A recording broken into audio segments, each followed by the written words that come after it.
À quelques jours de Noël, la petite ville écossaise de Lockerbie se prépare aux fêtes de fin d'année.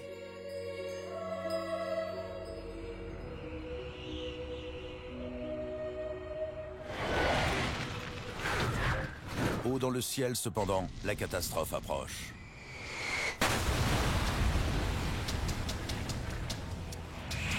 La rue brûlait. Les pelouses, les maisons. C'était du jamais vu. C'est un Noël qu'on n'oubliera jamais. Le drame de Lockerbie, dévasté par un terrible crash aérien, va capter l'attention mondiale. C'est un des plus grands attentats de l'histoire. L'énigme sera finalement résolue grâce à un débris plus petit qu'un ongle.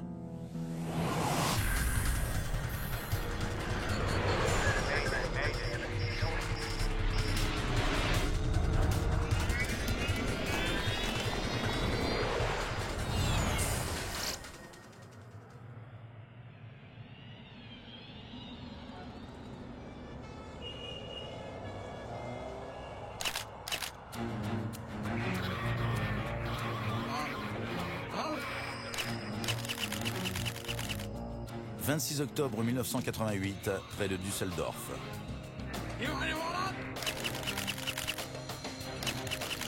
Depuis plusieurs semaines, la police allemande surveille des terroristes présumés près de la ville historique de Neuss. Les suspects sont désormais sur le point d'être interpellés.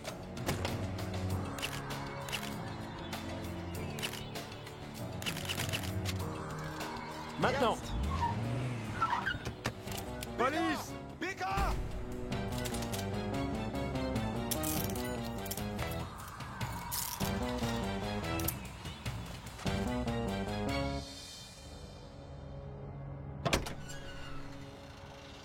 Dans le coffre de la voiture, les policiers font une découverte surprenante.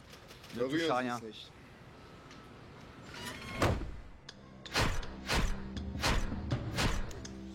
La fouille des appartements occupés par les deux hommes produit également plusieurs passeports vierges, ainsi qu'un petit arsenal d'armes et d'explosifs.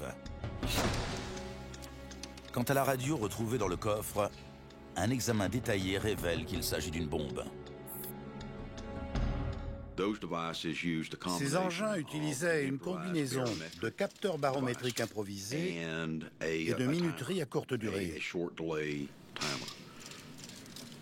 Donc, il était prévu de les introduire à bord d'un avion. Le capteur barométrique détecte les changements de pression, ce qui permet de déclencher le détonateur à une altitude déterminée. On a ainsi l'assurance que la bombe explose lorsque l'appareil est en vol. Ce dispositif est donc fréquemment utilisé pour des attentats sur des avions de ligne. Par ailleurs, les deux hommes arrêtés en Allemagne appartiennent à une organisation terroriste bien connue, le Front populaire de libération de la Palestine.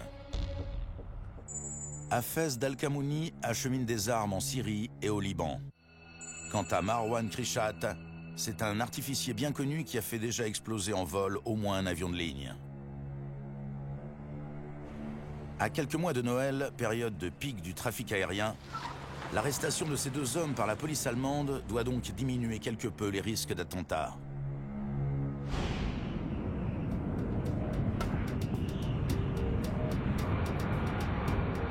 Deux mois plus tard, le vol Panam 103 relie Londres à New York. L'appareil a décollé il y a quelques minutes de l'aéroport d'Heathrow. 259 passagers se trouvent à bord. La plupart sont américains. Charles McKee travaille pour le gouvernement des États-Unis. Quant à Khalid Jafar, il revient à Détroit après un séjour au Liban et en Allemagne. Durant la première partie du vol, l'appareil met le cap au nord-ouest et survole l'Écosse. C'est ce qu'on appelle la trajectoire de Daventry, l'un des 6 couloirs aériens au départ de Heathrow. L'appareil va survoler plusieurs petites villes, dont Lockerbie. Dans cette petite bourgade isolée des basses terres écossaises, beaucoup ignorent l'intensité du trafic aérien au-dessus de leur tête. Pan Am a baptisé ce 747 Clipper Made of the Seas, le Clipper des mers. Lorsque l'appareil atteint son altitude de croisière à 9500 mètres, le pilote contacte le contrôle aérien. Ici Clipper 103. En palier, niveau de vol 310. 103, vous êtes identifié. Le capitaine James McQuarrie est âgé de 55 ans. Et comme de nombreux passagers, il rentre passer les fêtes aux États-Unis.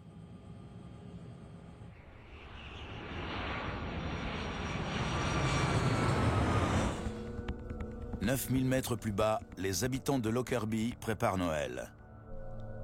Alors qu'il discute avec un ami, Michael Gordon entend un étrange grondement. Attends, il se passe quelque chose dehors. Il y avait un peu de tempête ce soir-là. Le vent soufflait de l'ouest assez fort. Je l'entendais frapper contre la fenêtre. De chez moi, on peut voir Lockerbie parce que ma maison est dans les collines. Et j'ai entendu un bruit qui couvrait celui du vent. On aurait dit le tonnerre. Ça devenait de plus en plus fort. À la fin, ça ressemblait au bruit d'un avion de chasse. Et à l'époque, il y avait beaucoup d'avions militaires qui passaient dans la région.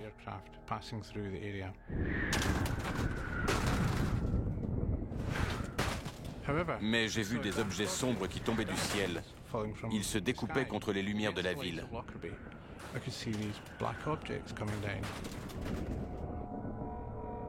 Et puis, à ma droite, assez haut dans le ciel, j'ai vu un objet noir et fin dont la surface était en feu.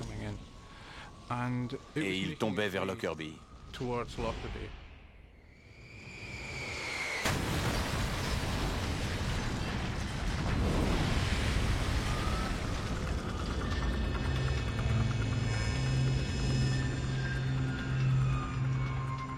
Au moment de l'impact, il y a eu une énorme explosion et j'ai entendu les tuiles de ma maison se soulever.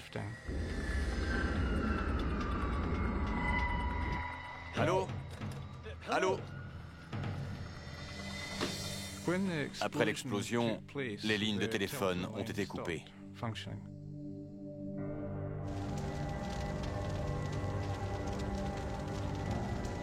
Lockerbie est ravagé par un violent incendie. D'immenses flammes s'élèvent dans le ciel nocturne. Michael Gordon se précipite vers le quartier le plus touché. La rue brûlait. Les pelouses, les maisons aussi. Et c'était difficile d'avancer sans que mon pantalon et mes chaussures prennent feu. Il fallait sautiller parce que tout brûlait. Je me souviens qu'à ce moment-là, j'ai trouvé un billet d'avion par terre, parfaitement intact. Il n'était pas brûlé, ni taché d'essence, ni quoi que ce soit. Et il y avait marqué « De Londres Heathrow à JFK, New York ». Pour une raison inconnue, le vol Pan Am 103 s'est écrasé sur la petite ville de Lockerbie.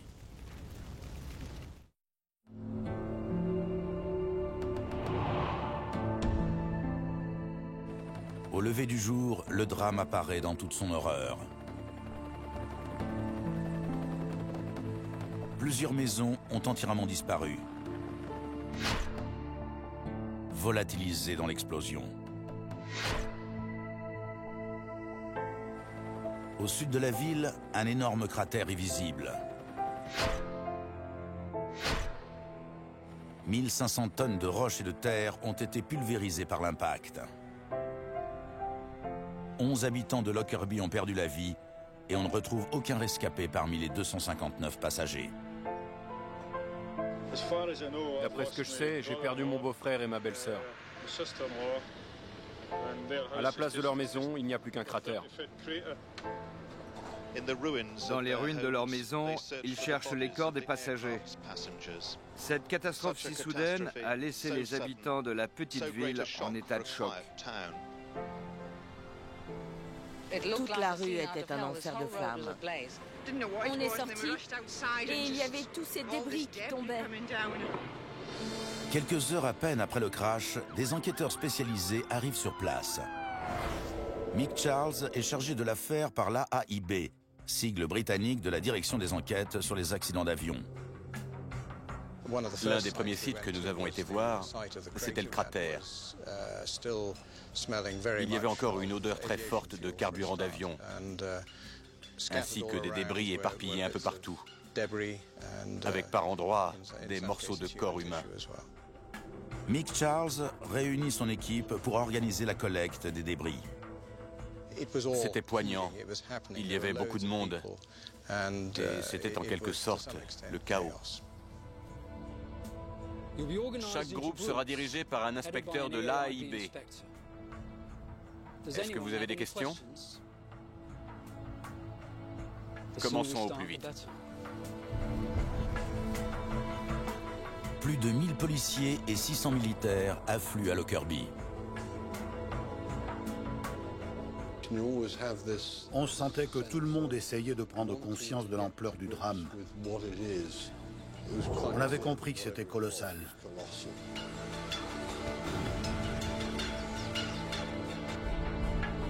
Les débris sont mis dans des sacs plastiques transparents et laissés sur place pour être collectés plus tard. Des sacs sombres sont utilisés pour les restes humains.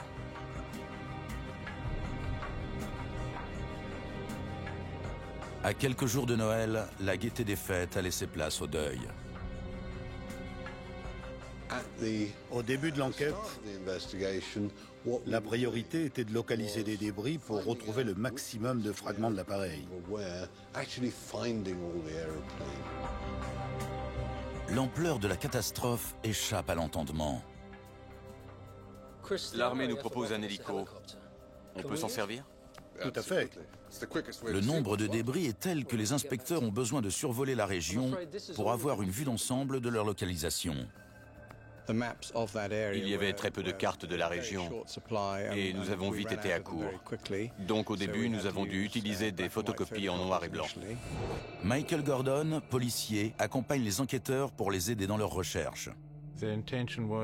Mon rôle était d'identifier les points de repère géographiques et de localiser les pièces de l'avion.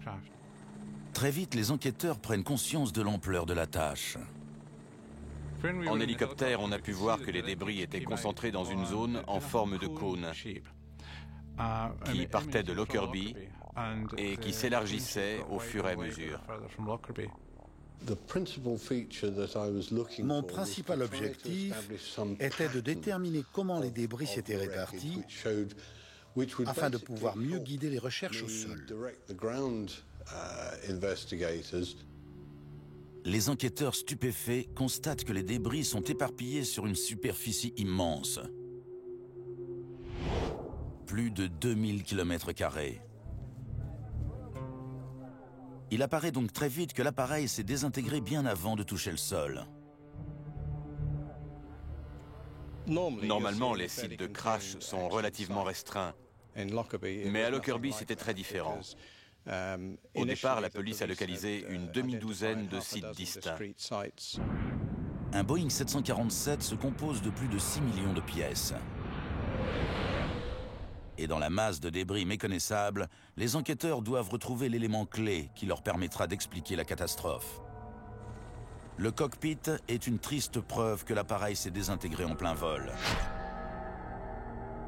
Il est en effet retrouvé à 4 km à l'est de Lockerbie, séparé du reste des débris. En regardant le cockpit, on voyait que les vitres étaient intactes. Le nez de l'appareil lui-même était fendu. Et c'était comme si l'avion avait été coupé en deux juste après le cockpit. On pouvait faire le tour et aller regarder à l'intérieur. Les enquêteurs notent les positions des interrupteurs et des commandes dans le cockpit, constatant ainsi que le pilote automatique était enclenché et que les masques à oxygène se trouvent toujours dans leur compartiment. C'est la procédure standard qu'on applique pour n'importe quelle enquête de ce type. Et le résultat, c'est qu'il n'y avait rien d'anormal dans le cockpit. Tout indiquait que l'appareil était en vol de croisière. L'ampleur des dégâts à Lockerbie est par ailleurs rapidement expliquée. Les principaux débris qui sont tombés sur la ville étaient les ailes, l'aile droite et l'aile gauche, et un bout du fuselage au milieu. Selon les estimations des enquêteurs, l'appareil transportait plus de 100 000 litres de carburant.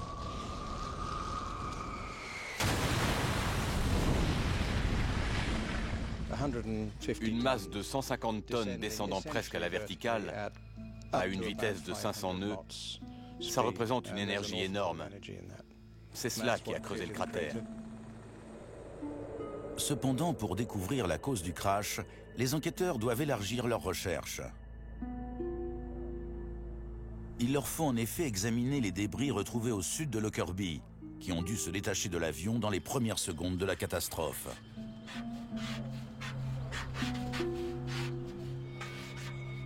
Tandis que le travail méticuleux de recherche sur le terrain continue, le dossier de maintenance de l'appareil est examiné. Or, son âge soulève des questions. Le Clipper était en effet le 15e 747 construit par Boeing. C'était un des plus vieux Boeing 747. Il avait été construit en 1970. Donc il avait 18 ans et environ 75 000 heures de vol à son actif. Un élément critique de la structure aurait-il cédé au moment où l'appareil survolait Lockerbie? Les deux possibilités évidentes, c'était une rupture de la structure ou alors un acte de sabotage. Mitch Charles, Tom Thurman, FBI. Enchanté. Je vous attendais. Tandis que les enquêteurs cherchent des réponses dans les antécédents de l'appareil, la piste du sabotage est également envisagée. On est venu apporter aux enquêteurs écossais notre expérience technique dans le domaine des explosifs pour chercher des indices révélant la présence d'une bombe.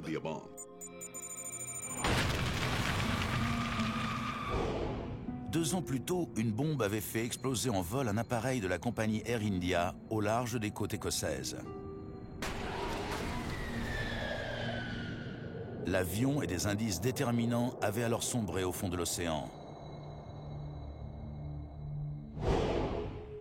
Cette fois, en revanche, les débris sont éparpillés dans la campagne écossaise.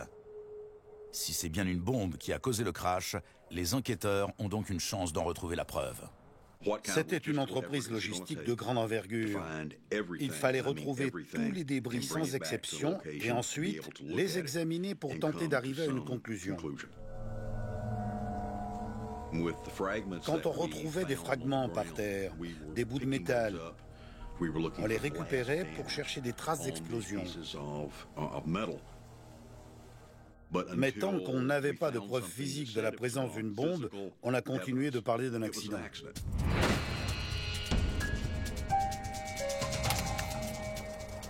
Durant les 24 heures suivant le crash, 4 groupes terroristes différents revendiquent l'attentat. Dick Marquis est un expert du FBI sur le terrorisme international. Plusieurs organisations ont revendiqué l'attentat ou se sont vues attribuer sa responsabilité. Des groupes iraniens, palestiniens et aussi irlandais. 6 mois plus tôt, la marine américaine avait abattu un avion de ligne iranien.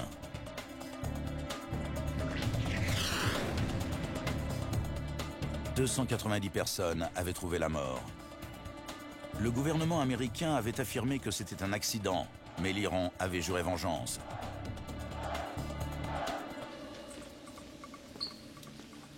Cependant, d'autres menaces ont été émises quelques semaines avant le crash. L'ambassade américaine d'Helsinki a ainsi reçu un appel anonyme affirmant qu'une bombe serait bientôt placée à bord d'un vol Pan Am au départ de Francfort. Officiellement, cette menace n'était pas considérée crédible. Néanmoins, une note avait été affichée dans les ambassades américaines. Or, de nombreux passagers du vol 103 venaient de Francfort et avaient eu une correspondance à Londres. Beau travail. Puis, à la veille de Noël, 3 jours seulement après le crash, une découverte déterminante permet à l'enquête d'avancer. Vous savez tous ce que vous avez à faire? Tom, on peut se parler? Bien sûr.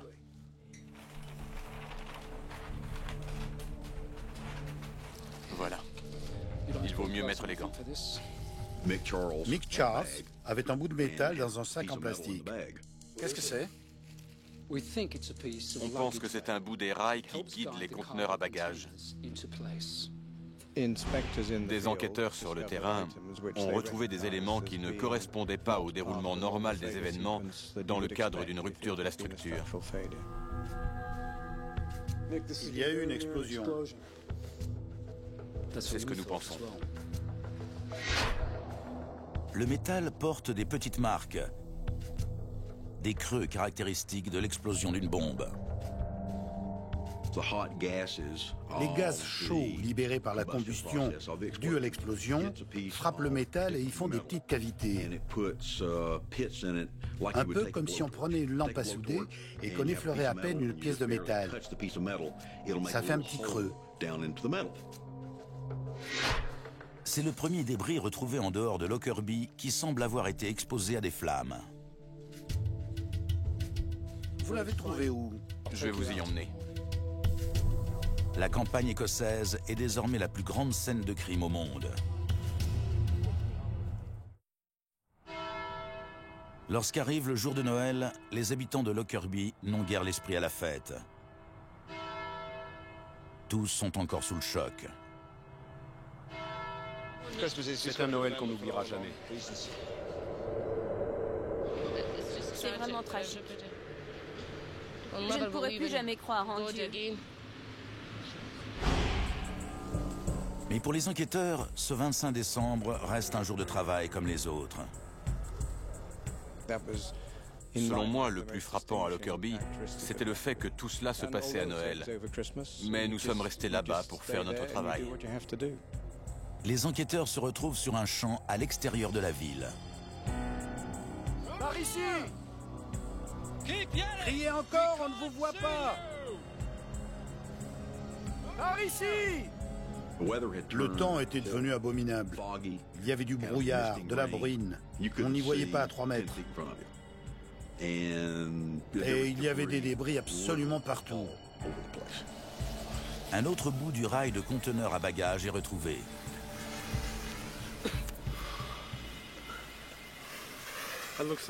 Ça ressemble à la pièce d'hier soir, mais il manque un bout de 20 cm. Et c'était effectivement l'autre bout du rail. Il était planté dans le sol. On a pris des photos et c'était comme un cadeau de Noël de retrouver l'autre fragment qui avait subi l'explosion. On n'était pas fascinés mais plutôt remontés à bloc. Le débris métallique porte également des traces d'explosion, des creux comme des cratères.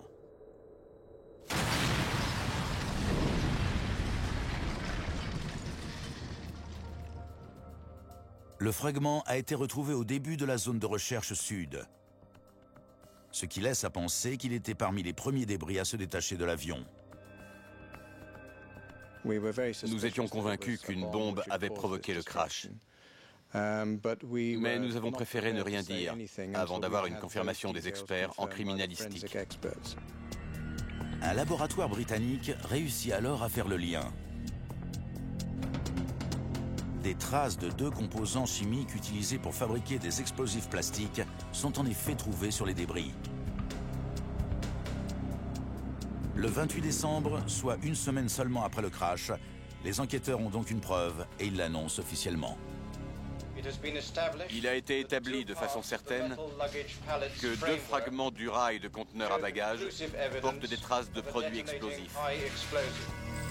Le crash du vol Pan Am 103 est désormais officiellement dû à un attentat. Notre mission à Lockerbie était d'identifier les coupables et de trouver des preuves. Parce qu'on voulait traduire en justice les individus qui avaient tué ces 270 personnes. À Lockerbie, les enquêteurs continuent d'examiner les tonnes de débris enchevêtrés.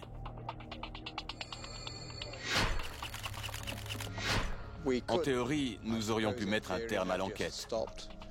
Mais étant donné que les débris étaient tombés sur la terre ferme, c'était une occasion idéale pour tout collecter et tenter de comprendre. Nous savions que c'était une petite bombe, mais nous ignorions le processus explosif. Les enquêteurs s'intéressent particulièrement au fuselage de l'appareil. et ils transportent une partie des débris dans un hangar de l'armée, juste à côté de Lockerbie.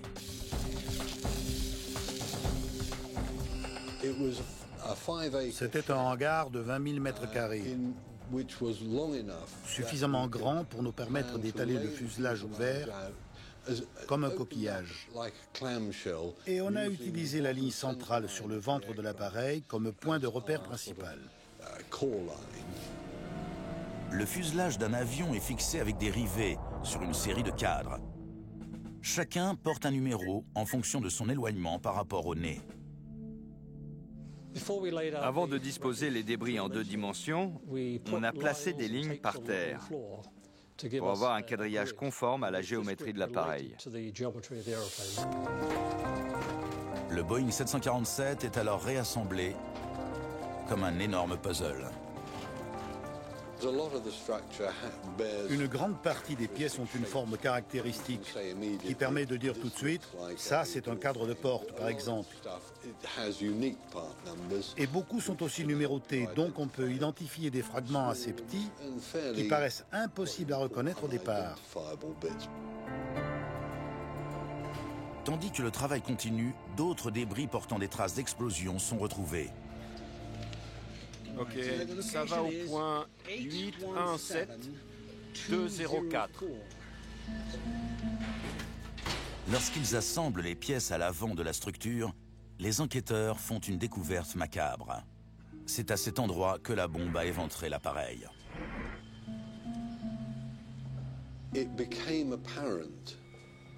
On a pu constater qu'une partie de l'appareil avait subi des dommages très différents du reste. Cette section du fuselage a en effet été pulvérisée en multiples fragments. La structure du fuselage autour de l'explosion était noircie et les rebords des fragments étaient très irréguliers, beaucoup plus que dans le cas d'une rupture normale. Le cadre 700 passe juste ici. Non seulement les enquêteurs ont prouvé la présence d'une bombe, mais ils savent désormais où l'explosion s'est produite. À l'avant de la soute à bagages.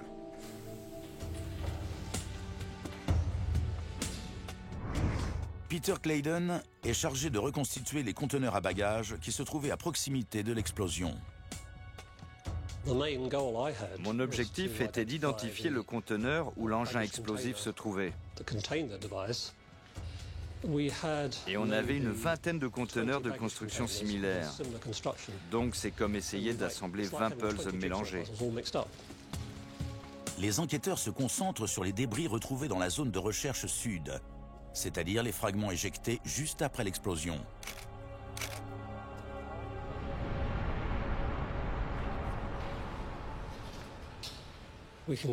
Notre conclusion était que 2 conteneurs seulement à bord de l'appareil portaient des traces d'explosion. L'un était en aluminium, l'autre en fibre de verre. Et ils devaient être côte à côte quand l'engin a explosé. Le conteneur en métal portant le code AVE 4041 se révèle particulièrement intéressant. Il se trouvait juste derrière le cadre 700, là où l'explosion a fait le plus de dégâts. Le conteneur en métal avait subi des dégâts importants. Pour le conteneur en fibre de verre, on pouvait parler de dégâts collatéraux. Les enquêteurs assemblent alors une structure métallique sur laquelle ils fixent les débris du conteneur. Ce procédé leur permet d'établir avec certitude que la bombe ayant causé le crash se trouvait bien à cet endroit. En examinant en détail les dégâts subis par les parois du conteneur, les enquêteurs parviennent également à déterminer la hauteur de l'explosion.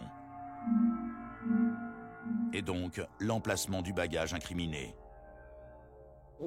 J'ai constaté que l'engin explosif était probablement dans une valise. Et cette valise était probablement à mi-hauteur du conteneur. D'après la liste des bagages enregistrés, cela signifie que la valise contenant la bombe venait d'un vol de correspondance. En tentant de reconstituer le conteneur en métal, les enquêteurs découvrent également un débris non identifié.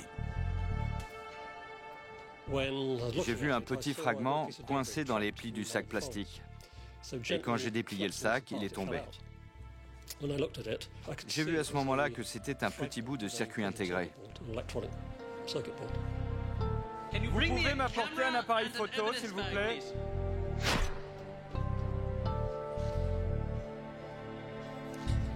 Envoyez ça au labo. Ça pouvait provenir de la bombe, de l'appareil ou même d'un rasoir électrique. Des experts britanniques identifient finalement le circuit comme appartenant à un modèle précis de poste radio.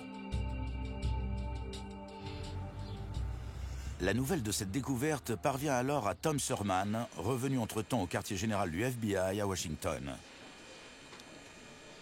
De fait, on a pu établir que ce circuit venait d'une radio Toshiba SF-16. Et ironiquement, ce modèle particulier portait l'inscription Bomb Beat, le rythme explosif. La bombe se trouvait à l'intérieur du poste radio. C'était donc un engin très similaire à celui saisi 2 mois avant l'attentat, lors de l'arrestation du réseau palestinien en Allemagne. Des terroristes auraient-ils échappé au coup de filet? La bombe du vol 103 aurait-elle été fabriquée en Allemagne?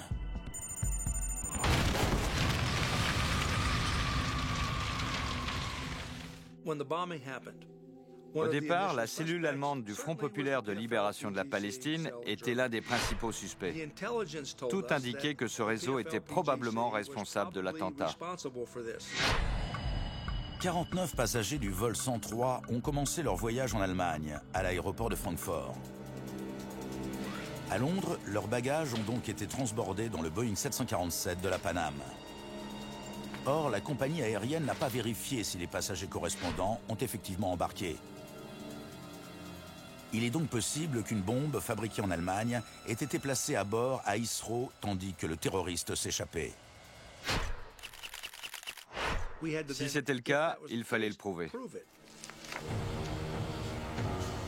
Même si la marque est identique, les enquêteurs constatent cependant que le poste radio utilisé lors de l'attentat est légèrement différent de celui qui a été saisi en Allemagne. Dans les deux cas, la bombe était dans une radio Toshiba. Mais le premier poste avait seulement une enceinte, alors que le second en avait 2. C'était un modèle un peu plus moderne.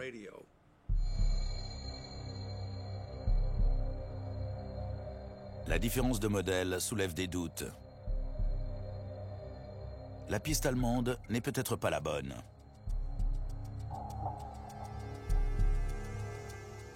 Quand on examine un engin explosif, on peut dire parfois qui l'a assemblé, parce qu'on a déjà vu cette méthode ailleurs. Tel artificier construit des bombes de telle façon. C'est ce qu'on appelle sa signature. Les enquêteurs ont besoin de plus d'indices pour découvrir qui a fabriqué la bombe.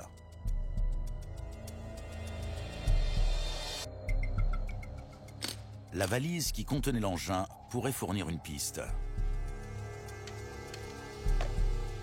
En étudiant des débris, des experts britanniques parviennent à établir qu'il s'agissait d'un modèle rigide, une Samsonite 4000.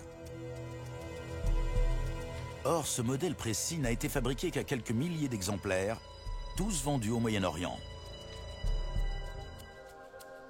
Des lambeaux de vêtements sont également identifiés comme ayant été à proximité de l'explosion. Ils se trouvaient donc probablement dans la même valise que la bombe. Or, la plupart de ces vêtements proviennent du même fabricant, qui n'est distribué que sur la petite île de Malte. Malte est donc devenu le centre de l'enquête, parce que c'est là qu'étaient fabriqués et vendus certains des vêtements retrouvés à Lockerbie.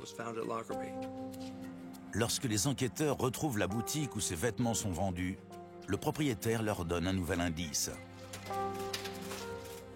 L'élément clé pour nous, c'est que l'acheteur avait un accent libyen.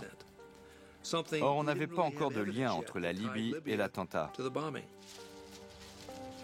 La vente aurait eu lieu 2 semaines à peine avant l'attentat. En 1988, la Libye est en mauvaise posture après une série de confrontations avec l'armée américaine. Des sanctions économiques ont été imposées et le pays se trouve isolé sur la scène internationale. Son président, Mouammar Kadhafi, est violemment anti-américain. L'attentat du vol Panam a donc peut-être été commis par la Libye pour frapper les États-Unis. En examinant la liste des bagages enregistrés, les enquêteurs découvrent qu'une valise a été envoyée de Malte à Francfort ce jour-là. Le bagage numéro B8849 a ensuite été envoyé à l'aéroport d'Isro, puis chargé dans le conteneur AVE 4041 du vol Panam 103. C'était la valise Samsonite dont les enquêteurs sont désormais certains qu'elle contenait la bombe.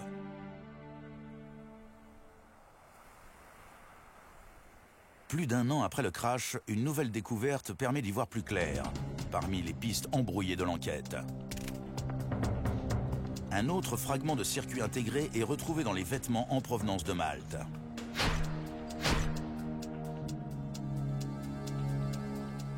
Ça ne provenait pas de la radio Toshiba SF-16. Et ce fragment de circuit était plus petit que l'ongle. Lorsque Tom Thurman reçoit une photo du circuit, il pense avoir affaire à un fragment du minuteur de la bombe.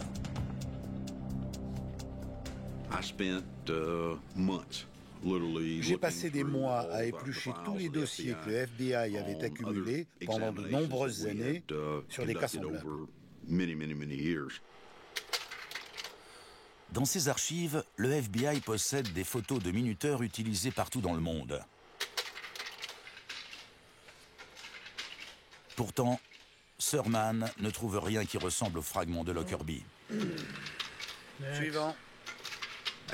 Au bout d'un moment, je suis tombé à court de pistes. Et je me suis dit qu'il était temps de sortir physiquement des laboratoires du FBI.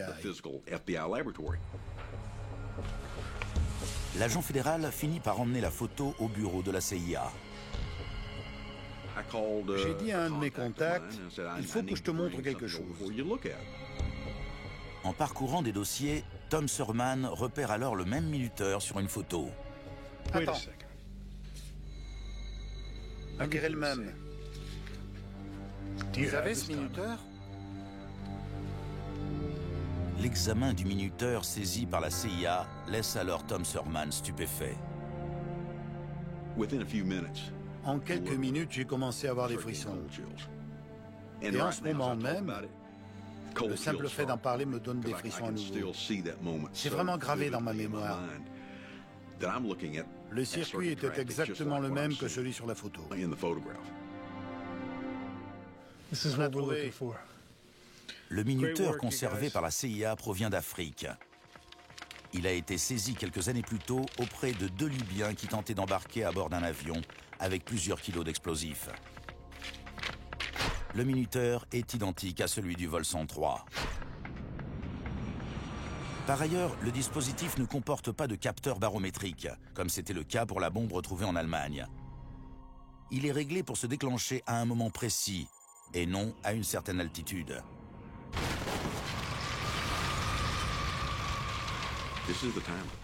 C'est une bombe à minuterie longue durée qui a fait exploser cet avion. Tandis que l'enquête criminelle s'enfonce dans les eaux troubles du terrorisme international, celle sur le crash prend une direction différente. De Lockerbie, le travail d'investigation est en effet transféré à Farnborough, en Angleterre. La ville est un centre d'industrie aéronautique et accueille le siège de la AIB. Plusieurs mois après le crash, les inspecteurs se lancent alors dans une entreprise de grande envergure. Ils commencent à réassembler une section du fuselage de 20 mètres de long dans l'espoir de récolter des informations que la reconstitution en 2 dimensions n'a pas pu leur apporter.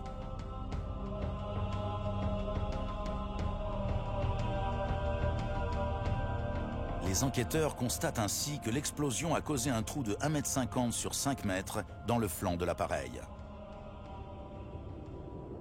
Chris Prothero est inspecteur principal à l'AIB.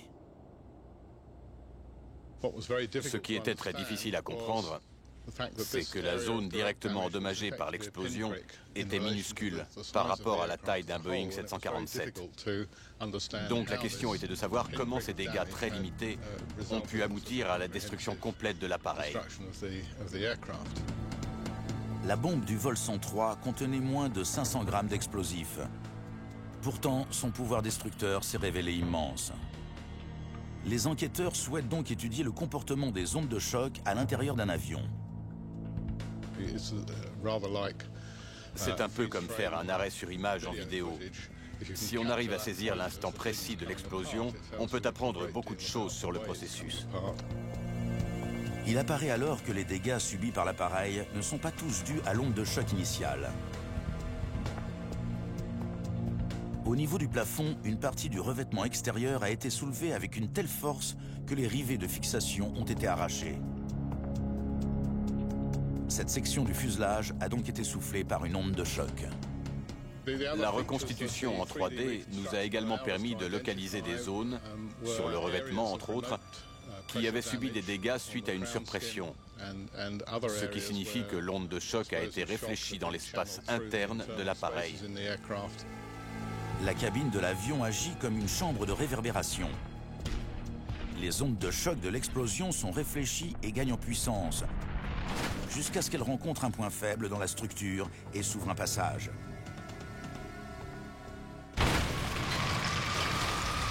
Les travaux menés à Farnborough démontrent avec clarté la puissance destructrice d'une bombe, même petite. Et donc, l'importance vitale de l'arrestation des terroristes. Presque 2 ans après la catastrophe de Lockerbie, la piste du minuteur mène les enquêteurs à Zurich.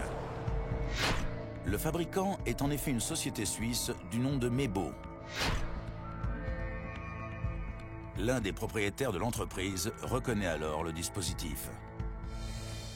Au total, 20 minuteurs ont été fabriqués et tous ont été remis au gouvernement libyen. Si au début de l'enquête, les soupçons s'orientaient vers le réseau palestinien installé en Allemagne, les éléments s'accumulent désormais, montrant que ce groupe n'est en rien impliqué dans l'attentat. Il y avait beaucoup de suspects, et c'est seulement quand on a amassé suffisamment d'indices qu'on a pu désigner la Libye. Les enquêteurs ont pu faire le lien entre le minuteur et la Libye. Ils savent également que les vêtements se trouvant dans la valise ont été achetés par un Libyen. Enfin, une série de confrontations militaires a récemment opposé la Libye aux États-Unis. Il ne reste plus qu'à arrêter le coupable. En 1999, c'est enfin chose faite.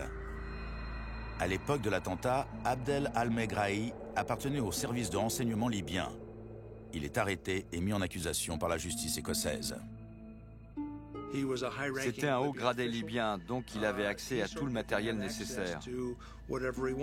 Et notre enquête a montré qu'al-Megrahi avait une société écran en rapport avec Mebo. Il s'était rendu plusieurs fois à Zurich, donc quand on voit les liens, tout se met en place et coïncide, ce qui rend nos preuves plus faciles à accepter. En 2001, Abdel al-Megrahi est condamné à la détention à perpétuité pour le meurtre de 270 personnes. 2 ans plus tard, le gouvernement libyen accepte officiellement la responsabilité de l'attentat et paie 2,7 milliards de dollars aux familles des victimes.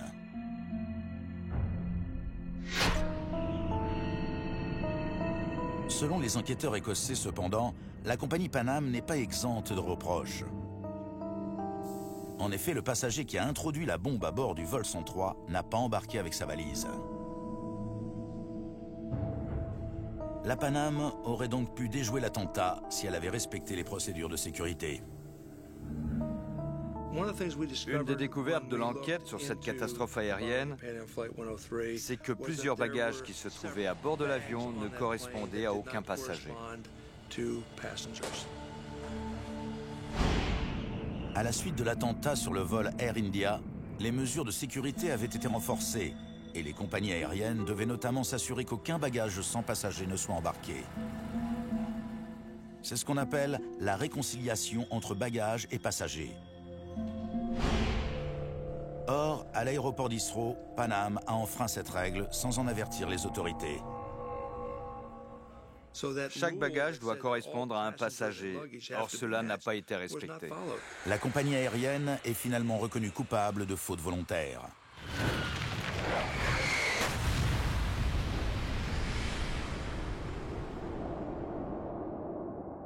À la suite du crash et du verdict de la justice écossaise, Pan Am fait faillite. 20 ans après la catastrophe du vol 103, les débris déchiquetés de l'appareil se trouvent toujours dans les locaux de l'AAIB à Farnborough en Angleterre. Le fuselage reconstitué servira peut-être bientôt à former des enquêteurs du monde entier. Les enseignements tirés du drame pourraient en effet se révéler d'une grande importance en cas de nouvelle attaque terroriste. Ce qui m'a vraiment marqué dans la catastrophe de Lockerbie, c'est la coopération exceptionnelle des différents organismes impliqués. Et étant donné que 2500 personnes environ ont participé à l'enquête, avec l'armée, la police, etc., je pense que c'est un bel hommage. Lockerbie était un moment très spécial et on est fiers d'y avoir contribué. C'est une satisfaction. On a joué un petit rôle, mais tout le monde a apporté un petit quelque chose pour arriver à un succès global. Aujourd'hui, à Lockerbie, il ne reste que peu de traces de l'horreur tombée du ciel il y a 20 ans. Dans une petite église près de l'endroit où le cockpit de l'appareil s'est abattu, un mémorial rappelle le terrible coût humain du terrorisme et l'importance de traduire les coupables en justice.